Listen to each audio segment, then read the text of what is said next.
Државен центар за изгореници Македонија мора да има и тоа е прашање кое јас и моите колеги го покренувавме со години наназад, вклучувајќи и ситуацијата со пожарите во земјава пред 3 години и модуларната болница.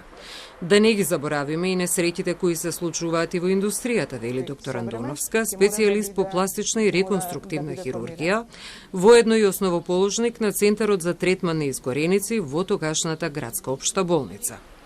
За жал, страотната трагедија во Кочани го актуализираше повторно прашањето за функционирање на еден таков центар. Најважно од се при постоење на еден центар за изгореници е се стерилните услови кои што тој центар ги овозможува, стерилните услови во однос на операционата сала кај што тие изгореници се обработуваат, понатаму се преврзуваат, се врши обработка на изгорениците, се врши трансплантација на кожа и така натаму. Се согласувам дека е потребен центар за изгореници и тука нема дилема, вели доктор Настов.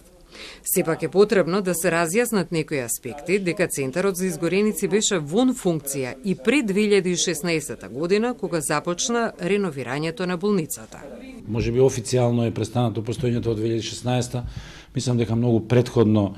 не функционираше со полниот капацитет, баш заради тоа што беше дотрајана опремата која што беше јапонска донација, која што беше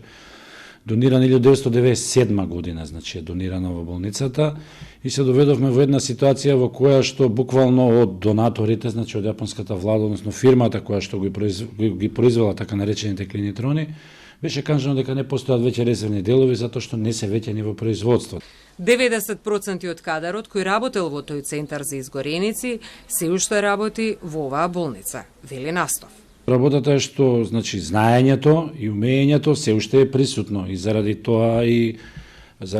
дел од изгорените во трагедијата во Кочани се третираат се уште во нашата болница, заради тоа што сметам дека кадарот кој што работел во тој центар се уште го има искуството и експертизата за да може да пружи врвна помош. Според министерот Аравари, во меѓувреме се разговара со директорот на ГОП 8 септември за отворање на центар за изгореници, некогашниот ковид центар да биде пренаменет, но за тоа дополнително се потребни човечки ресурси.